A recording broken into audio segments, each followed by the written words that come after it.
Hey everyone, it's Ben Hardy here, and in today's video, we're reviewing the BMW X3 M40i. Before we get in this video, I want to give a huge shout out and thank you to the BMW of Murray, Utah for giving me some time with this car. I'm going to include a link to their website in the description down below so you can check out what they have currently. If you have any questions, just ask for Brian. And then on a side note, if you want to save time and money the next time you purchase a car, link to my car buying guide in the description down below. Let's get into it.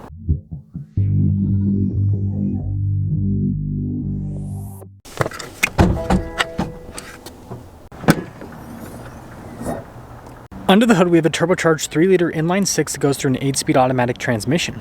Fuel economy is 21 around town and then 26 on the highway, with power outputs being 382 horsepower and then 369 pound-feet of torque. Now, before we move forward with this review, I do want to mention if you want to see more videos just like this, then I recommend you subscribe because I post content every single day. So starting with the hood, I really like this metallic white. There's just tons of beautiful flake in the paint. You can see the traditional BMW logo there in the center. And then the X3 has BMW's previous gen headlight design, which some people actually like this a lot more than the new design they've gone for. Blacked out trim here, you get your little M logo there in the grille, and then notice how the grille's all blacked out. And putting it all together, basically looks like a mini X5, and I mean, it's an X3, so that's basically what it is. Now around the side here, our tire wheel setup is 245, 45, 20 in the front, and then 275, 40, 20 in the rear. And you guys can see here with the wheels completely blacked out. Got the red brake caliper as well, which I think looks really sharp. Got these nice body painted fender flares, another M badge there on the side. I mean, you guys can see here with the blacked out mirror cap, and then all the window trim's blacked out too. And here's our full side view with this X3. Now taking a look at the key fob, we have our lock and unlock function. We got the opening here for the hatch and then the M colors on the side. And popping into the cargo area, you guys can see we've got a cargo cover built in from the factory. Got a little charging port there as well. And then I like the little covers here. They're covered, but they definitely have a nice finish to them when they're uncovered. Anyways, when you're all done, just press that button and that will lower the hatch right back down. I've always thought the X3 taillights are cool because they look like Halo swords, or the swords from that game.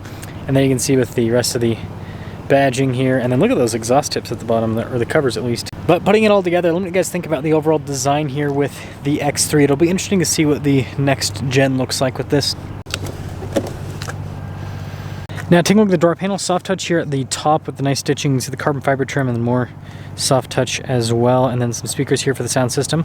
And then taking a look at the seat, perforated all down the center portion. I like all the red. It's even padded here on the side, which is nice. Legroom back here is good. I also got a little storage pocket, got some vents. You've got your climate controls here for the rear USBs, and of course you've got a cup holder armrest that apparently I don't have the finger strength to pull out. There we go. Gotta get around the loop there. Just slightly over-engineered. Anyways, headroom, it's good. Now taking a look at the front door panel, again, soft touch here, and then look at the carbon fiber down below, and then we've got more of the soft touch trim. All of our window controls, we've got our mirror adjustments. The mirrors do power fold in. Got memory seats, more speakers for the sound system, and then you can see blind spot honoring with the mirrors. And then taking a look at the seat, you can see perforated all down the center portion. Power adjustments on the side, and look at the pedals down below. And our light controls here, and then more of that soft touch and stitching on the dash.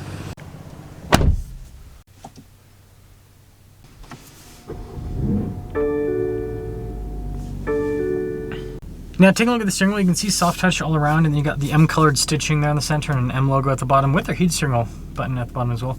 All your practical controls on the front, and yes, it has adaptive cruise control with steering assist. Paddle shifters on the back as well. And then your regular stocks here. Full digital gauge cluster here in the center. Again, this is BMW's previous gen unit, but I think it still looks great. You've got the sport mode and the comfort mode and how they change kind of like the screen, and you even have the Eco Pro, so it's kind of cool the difference between the different drive modes. 360 camera system. We do have trajectory lines that turn with the steering wheel. Got that bird's eye view as well. And yeah, good resolution. And then as for the rest of the infotainment system, again, it's BMW's older unit. Some of you might like this more because you got like the traditional shortcut bar here on the side, and just a little bit different than the new screen that's gigantic. And again, here's like all that soft touch on the dash. You can see the stitching goes across, and then you got this like carbon fiber here. Dual zone climate controls, which we're going to turn that down. We've got our heated seats here. You've got your radio presets and all of that. Little M logo right there. And then we got a wireless phone charging pad. Some cup holders here. And then this is the center control stack, so that's the analog control for the infotainment system. If you don't want to use the touchscreen, got your shifter here, stability controls for the camera system, parking sensors, and then you can see the drive mode select with the hill descent control, auto hold, and then your parking brake, and center console, got a little USB. Nice padding here on the top, and then got this nice handle there on the glove box, lined with felt. And then last but not least, we do have a panoramic sunroof. So here's our window sticker for this X3. You guys can see the base MSRP, and then we've got, that's cool, Takora Red. I don't know if I'm pronouncing that properly. Just a cool name. Anyways, all of our options, total MSRP $71,250. And let's see how it drives.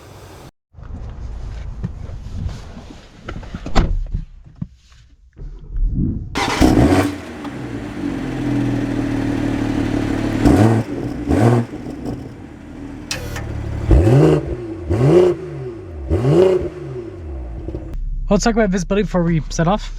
Here's your visibility over the hood, and hope you can see the heads-up display. Both mirrors do have blind spot monitoring throughout the rest of the rear. And X3 away. This is what I've called the BMW sweet spot in the past, the M Sport cars, because, well, they've got strong acceleration like an M car, but because they are not full-on M cars, they are not so harsh with the suspension. The M cars, yeah, they're so firm that it's not like they're undaily drivable, but it's not necessarily the most comfortable experience, whereas the M Sport still has quite a bit of comfort about it.